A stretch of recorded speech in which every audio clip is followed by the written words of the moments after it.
Os investigadores tiveram acesso ao material e confirmam que políticos da esquerda, da direita, do centrão estão relacionados nesse documento, né, João? O general Tomás Paiva me denuncia ele tinha que me mandar para primeira instância. Calúnia, injúria, difamação, primeira instância. Fala, rapaziada do canal JR Off News, tudo bem com vocês? Vamos embora. E agora voltou aos holofotes, que já tá no prazo, né? Da famosa delação de Daniel Vorcaro. Então vamos embora. O banqueiro do Master, que passou 45 dias na PF montando a sua delação premiada, junto com os advogados novos, né? Que é a delação mais explosiva do Brasil. E nesses anexos prometem que vão entregar viagens, encontros, propinas e políticos da direita, esquerda e do centrão. Claro, sim, dos três poderes.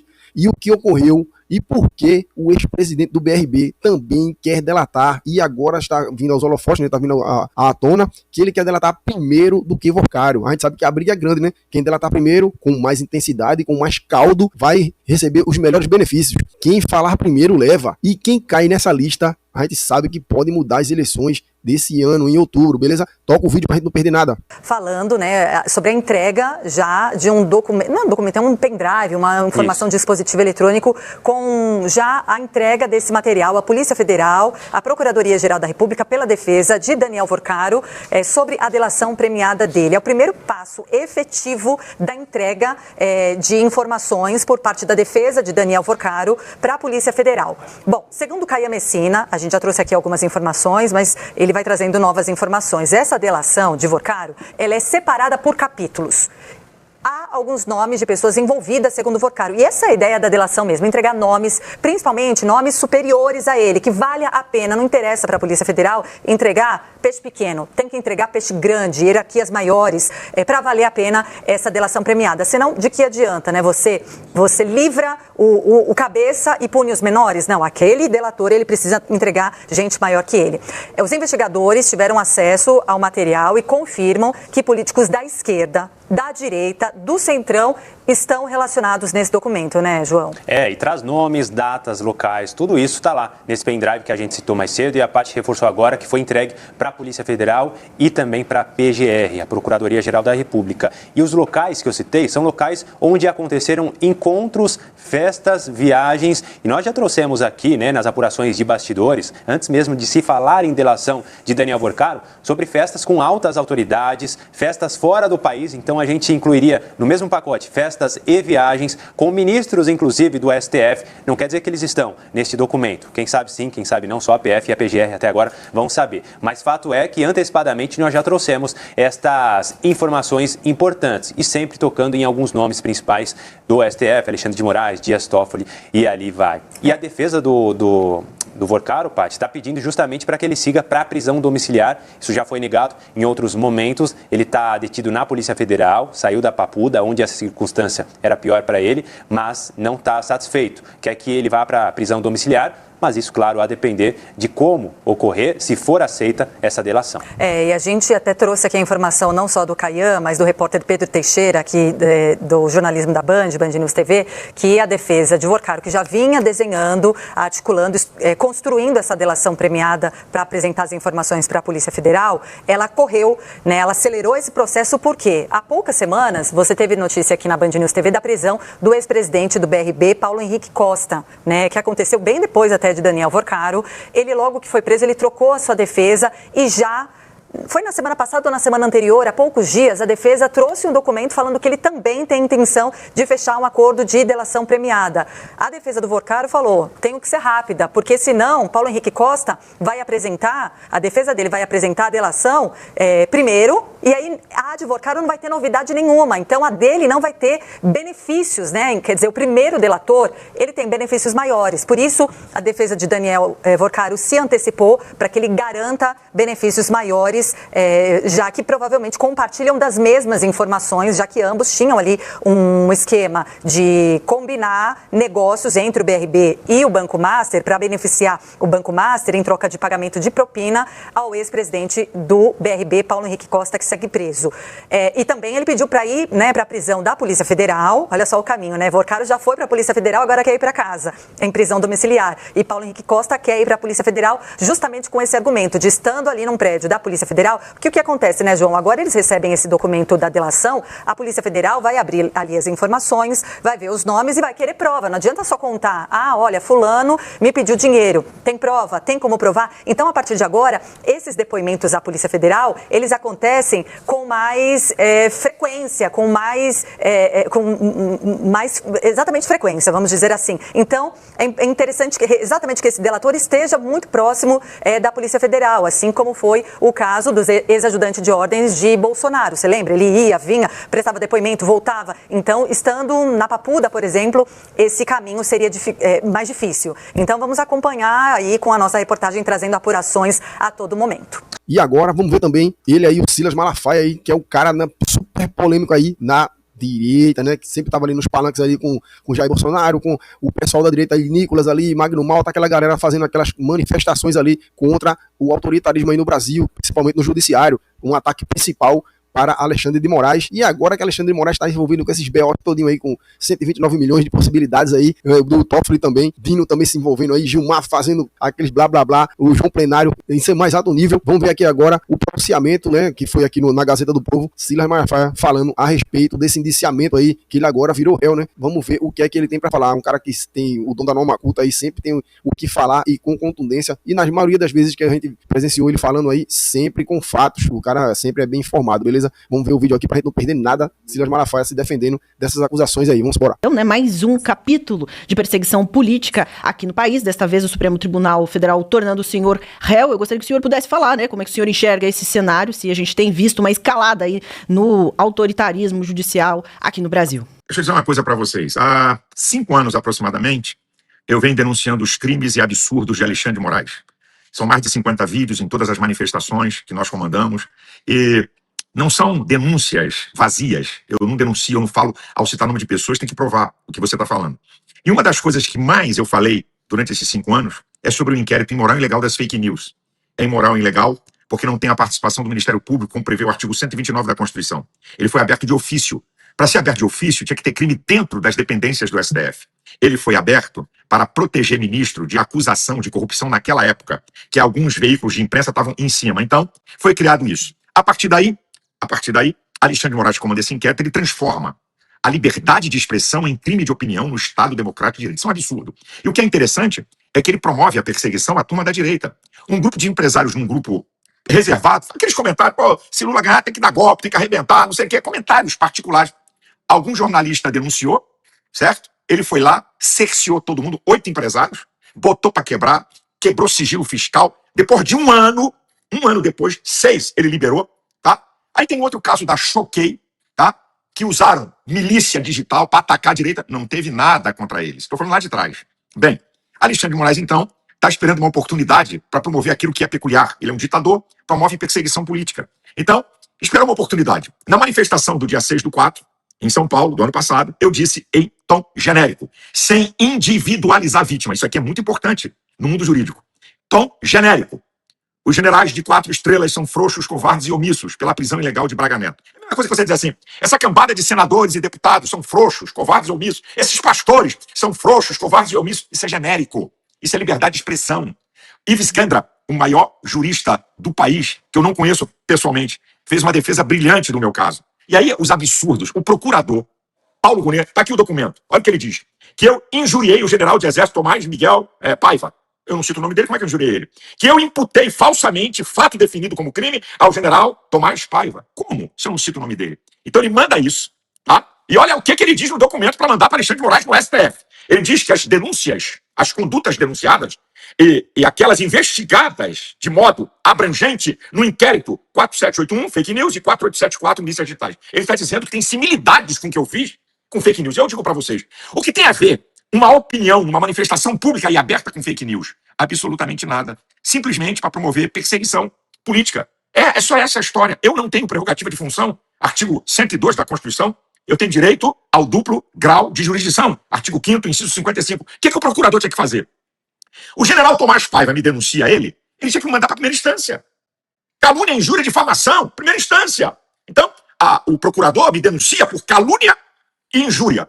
Certo? Aí, 2 ministros votaram contra a calúnia, ainda tiveram assim um relampejo, sabe, de uma questão legal, que foi o Zanin e a Carmen Lúcia, tá? tiraram a calúnia, tiveram o relampeio e ainda me deixaram na injúria. Eu estou dando um resumo da ópera, da vergonha, né, que o inquérito imoral e ilegal aberto há 7 anos é um instrumento de perseguição política, nada mais e nada menos do que isso.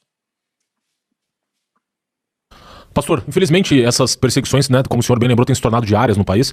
Queria ouvir a sua reflexão sobre o episódio que também decorre de uma atitude do militar, né, o general que foi à Câmara dos Deputados constrangeu o deputado Marcel Van Hatten. Inclusive o Marcel Van Hatten tratou do caso do senhor, apontando a ilegalidade, né, desse processo judicial, porque como o senhor mencionou bem, eu atuo com liberdade de expressão, para configurar o crime de injúria tem que ter ali a pessoa determinada, porque o Código Penal é muito claro nesse sentido. E a jurisprudência do próprio Supremo Tribunal Federal também é claro, do STJ, só que a gente sabe que pouco importa hoje, né, os precedentes do tribunal diante dessa perseguição. Como é que o senhor vê essa postura desse general, para além do Thomas Paiva, perseguindo um deputado dentro do recinto do parlamento, acusando ali de atacar as Forças Armadas? É que eles se acham donos da verdade e protegidos para cometer ilegalidade. É isso que eles acham. Tem a proteção, né, da ilegalidade. Vai lá e enfrenta um deputado. Isso é um absurdo, gente. No âmbito do Congresso Nacional, um deputado ser chamado a falas no canto e ser questionado. Que país é esse? Que Estado democrático é esse? Não tem Ministério Público para denunciar isso? Não tem Procurador-Geral para denunciar isso? Gente, olha, o professor de Alexandre de Moraes, Manuel Gonçalves Ferreira Filho, o maior constitucionalista vivo, último catedrático da USP, ele declara: nós não estamos vivendo uma democracia, estamos vivendo uma juristocracia. Governo do STF deixou de ser Supremo Tribunal Federal para se tornar Supremo Tribunal Político e Supremo Tribunal da Injustiça. É o resumo da ópera. A gente vê também, falando em perseguição política, nesse caso até religiosa, a gente vê que algumas associações têm se organizado para ver como uma propaganda eleitoral antecipada o culto em que esteve presente Flávio Bolsonaro e tudo mais. Como é que o senhor vê esse episódio também, né? Mas, além disso, aproveitando que a gente está falando de Flávio Bolsonaro, como é que está a ligação com ele neste momento? Bastante gente repercutindo nas redes sociais, falando, olha, tá todo mundo junto, união aí neste ano eleitoral. Deixa eu dizer, eu acho que tem gente que quer aparecer, podia pendurar uma jaca ou uma melancia no pescoço. Aparecia mais. Desculpa a expressão, estão pensando que estão tratando com um otário, com um idiota. Eu conheço a lei eleitoral. Tá lá o vídeo do culto na internet. Não tem nada apagado. Eu chamo cada um pelo cargo que possui. Está aqui o senador Flávio Bolsonaro, está aqui o ex-governador Cláudio Castro, está aqui o presidente da Assembleia Legislativa, Douglas Ruas, está aqui o deputado federal, né, Sóstenes Cavalcante, o deputado federal da Igreja Universal, que estava lá. Né? Não nominei ninguém, nem como pré-candidato a nada. Ninguém teve acesso a microfone. Eu convidei eles, o Crivella, dando o título de cada um, o título que possui. Convidei para vir no púlpito, eles voluntariamente quiseram se ajoelhar. Eu disse assim: ninguém está se ajoelhando diante de mim, não, hein? Quero deixar isso aqui bem claro. E aí eu fiz uma oração por eles. Acabou. Que crime eleitoral? Que história é essa? Eu posso orar porque bem eu entendo. O lugar do culto é inviolável. Que conversa é? Eu não dei o microfone para ninguém.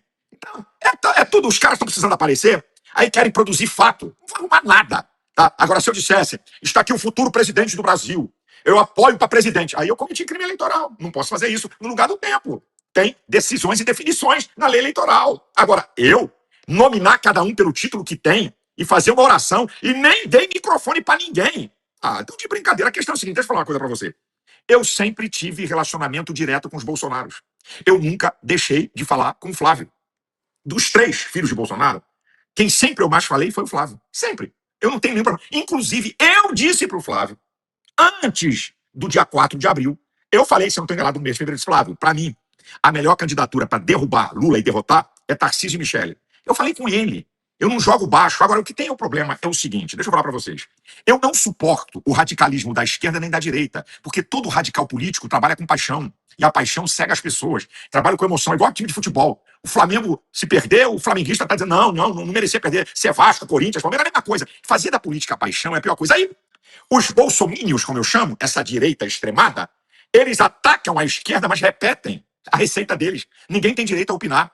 Todo mundo tem que dizer, aí, meus amigos, eu não tenho medo de rede social, eu não tenho medo de ser atacado em rede social. Eu já dei uma demonstração nas eleições de prefeito, a última eleição de prefeito, quando eu desmascarei Pablo Marçal, eu perdi 300 mil seguidores naquele mês, eu fiz 30 vídeos, um vídeo cada mês desmascarando o cara, e aí no final subiram uma hashtag, perdão, pastor Malafaia. Então essa turma, quando vem me pressionar, é aí que eu cresço, porque eu não vou atender a demanda de ninguém. E eu, comigo, até o dia 4 de abril, que é o limite máximo para candidaturas, para mudar quem vai ser, quem não vai ser, essa é a minha opinião. Na hora que passou o dia 4, eu não tenho poder de escolher quem vai ser.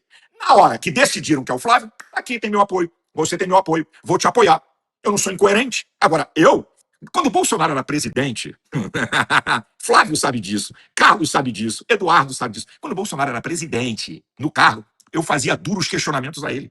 Eu sempre tive a liberdade de falar, porque eles sabem que eu sou um parceiro leal. Tá? Já critiquei Bolsonaro publicamente na Folha de São Paulo. Critiquei ele nesse episódio, que ele ficou meio em dúvida sobre a Prefeitura de São Paulo. Eu fui duro. Daí fique à vontade. Então, voltando a Michele, mulher evangélica, de direita, filha de nordestino, mulher de Bolsonaro. Então, encarnava esse conjunto, então eu achava que isso era o melhor. Não que, eu digo sempre, não que Flávio não tenha condições, ou que Zema, ou que Caiado não tenha. Não é isso. A minha discussão não é essa. A minha discussão é o que é o melhor para enfrentar nesse momento político. Então, o Tarcísio é governador de um estado grandioso, espelho de uma força eleitoral grande, o Flávio não é. Correto? Ele tem uma grande experiência administrativa, o Flávio vai ter. Tá certo? Ele tinha uma capilaridade de partidos do centro que estavam trabalhando pela candidatura dele e que agora o Flávio, que ele também é um cara jeitoso, está construindo. Mas o Tarcísio já tinha isso. E a Michele, pelas questões que eu já falei. A Michele conseguiu uma capilaridade dela, natural, ela conquistou naturalmente, com um trabalho gigante no PL Mulher. Tá? Um trabalho violento. Então, por essas questões, é que eu achava que o Tarcísio era melhor para ser o candidato. Mas não estou dizendo, repito, que o Flávio não tenha condições, ou que o Zema não tenha condições, ou que o Caiado não tenha condições. Uma coisa é você achar alguém que é o melhor. Outra coisa é você achar alguém que é o melhor e os outros não são nada. Não, esse aqui é o melhor. Mas os outros também têm condição. Pastor, eu queria fazer uma pergunta para o senhor do ponto de vista até histórico. O senhor, em 2003, chegou a compor o Conselhão do Lula. Como é que se deu essa trajetória do senhor intelectual, de uma virada à direita, que o senhor chegou ali a apoiar o Lula no início do seu governo em 2003? Como é que foi esse momento que o senhor foi percebendo que os partidos de esquerda trabalhavam contra os valores cristãos? Muito obrigado pela pergunta. 2002, eu apoiei Garotinho. Garotinho era centro-esquerda, evangélico, tá? Aquilo que a esquerda era contra contra nossos valores, Garotinho não, por ser evangélico. Então eu apoiei Garotinho. Garotinho não foi para o segundo turno. Então nós tínhamos uma opção. Não havia candidatura forte de direita. Só havia esquerda e centro-esquerda. É isso que as pessoas não entendem. Naquela época, a turma do PT não tinha botado as unhazinhas de fora sobre questões caras para nós. Aborto, casamento gay. Não tinha essa discussão aberta da parte deles. Era tudo escondido. Aí eu apoiei Lula. Depois, fui convidado para o Conselho de Desenvolvimento Econômico da Presidência da República como representante dos evangélicos. Fui.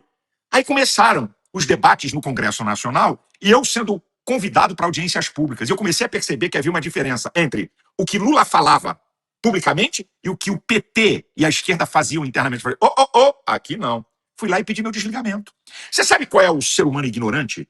O ser humano ignorante é aquele que nunca muda nada, mesmo que as coisas estejam erradas. O ser humano inteligente é aquele que observa e muda. Feio seria eu apoiar Lula hoje, depois de toda a corrupção, de toda a ladruagem, tudo isso seria feio. Então, naquela época, nós não tínhamos candidatos de direita com força. Não tínhamos. Não tinha isso. Essa que é a verdade. O pessoal fica falando dessa turma que estava na fralda, brincando de carrinho, ou chupando chupeta. Nós estamos falando de 24 anos atrás. Aí querem me acusar. Malafaia já apoiou Lula. Sim, apoiei. Você não tinha opção. Depois, você vem. É muito interessante. Depois você vem. Aí, 2006, não apoiei. Não apoiei ninguém. 2010, olha só que interessante. 2010, eu apoiei Marina, a mesma história. Só tinha esquerda e centro-esquerda. Tinha Marina e tinha Serra. Aí, perto da eleição, a Marina, na Globo, foge do posicionamento sobre aborto. Aí eu falo tudo que a imprensa disse assim, pior do que um ímpio é um cristão dissimulado. Perdeu meu apoio e foi apoiar a Serra. Depois, eu apoiei Aécio. Não havia nenhuma acusação contra ele. Eu apoiei Aécio. Só tinha esquerda e centro-esquerda. Nós só tivemos um candidato de direita nesses 24 anos. E foi aí que eu apoiei? Foi Bolsonaro. Quando eu passei a apoiar, que eu vi que havia uma possibilidade. Eu era amigo de Bolsonaro, casei ele com Michele, compartilhava com ele ia culto na minha igreja. Então eu disse, esse é o cara. Aí eu apoiei ele. Então não tem nenhuma incoerência minha. Eu estou mostrando historicamente que as pessoas não sabem. Malafaia apoiou Lula quando tinha um candidato forte da direita. Prova? Não tinha. Só tinha centro-esquerda e esquerda. Então essa é a verdade. Você tinha que ir para outro. Você quer ver um outro dado que eu vou falar aqui? Sérgio Cabral, escute isso. Sérgio Cabral foi presidente da Assembleia Legislativa. Sérgio Cabral fez uma limpeza na Assembleia. Saiu como gestor, cara que combatia a corrupção. Sérgio Cabral ganhou a eleição e eu apoiei ele. Não havia nenhuma acusação contra ele. Sérgio Cabral foi reeleito sem adversário. Sérgio Cabral foi reeleito sem adversário. Depois veio toda essa lama. Então vão me acusar? E aqui, para fechar com chave de ouro, saiu agora na Carta Capital, né? A defesa de Volcaro entrega proposta de delação à PF e PGR. PF-PGR não adianta, meu filho. Quem vai decidir tudo assim ou não é o André Mendonça. Botaram aqui PF e PGR, mas a gente a gente sabe que isso aqui quem vale é o relator, que é André Mendonça, beleza? Vamos ver aqui os detalhes dessa matéria aqui da Carta Capital. O material foi apresentado em um pendrive e dividido em capítulos. Olha só, fizeram uma novelinha, nos quais o banqueiro descreve suposto esquema e supostas etapas, né? E os envolvidos, cara, isso aí... Deixa eu fechar aqui, que começou a chover aqui. Vamos ver os detalhes aqui da notícia, hein? Aqui, os advogados do ex-CEO do Banco Master, Daniel Vocaro, entregam à Polícia Federal e à Procuradoria-Geral da República, na noite desta terça-feira, dia 5, um anexo com uma proposta de delação premiada. O material foi apresentado em um pendrive e dividido em capítulos, nos quais o banqueiro descreve suposto esquema, aquele esquema que a gente já sabe, que tá todo mundo aí falando aí, inclusive parabenizar aí a Malu Gaspar aí, e o Lauro, né, que acenderam o estupim para toda essa IBO toda acontecer aí, e na verdade que era para ter acontecido, né? Então, suas etapas e os envolvidos até agora, porém a defesa ainda não entregou provas documentais capazes de corroborar para a narrativa que ele apresentou no pendrive, beleza? Então vamos ver aqui mais uma partezinha aqui. A partir de agora a PF e a PGR vão fazer uma primeira triagem do material. O objetivo é comparar as informações apresentadas por Vocaro com aquilo que está nas investigações. Já reuniram, né? Até o momento, essa análise não interrompe o andamento do caso e a apuração segue em paralelo enquanto a proposta da delação é examinada. E a expectativa dessa etapa que dure 2 meses. Meu amigo, ainda tem 2 meses ainda e ninguém delata nada. Então, galera, isso aí foi o vídeo aí. Espero que vocês tenham gostado aí dos detalhes aí. E lembrando que a gente estamos aqui agora, vamos ter um mês aí, né? Estamos aí de férias aí do nosso CLTzão aí. Por enquanto o YouTube ainda não é a nossa principal fonte de renda, mas vai se tornar, beleza? Vamos embora. Depende de mim, de você, de todo mundo aqui. A gente não vai parar. Esse ano é o ano da gente se salvar, né? Realmente nós temos que nos salvar. Como é que a gente vai fazer a nossa parte? Divulgando essas informações, essas notícias que estão nos portais para vocês, beleza? Curte, comenta, se inscreve aqui no canal para dar aquela moralzinha para nós aí, beleza? E comenta o que você está achando desses novos vídeos aí no canal. Até o próximo, um abraço, é nóis.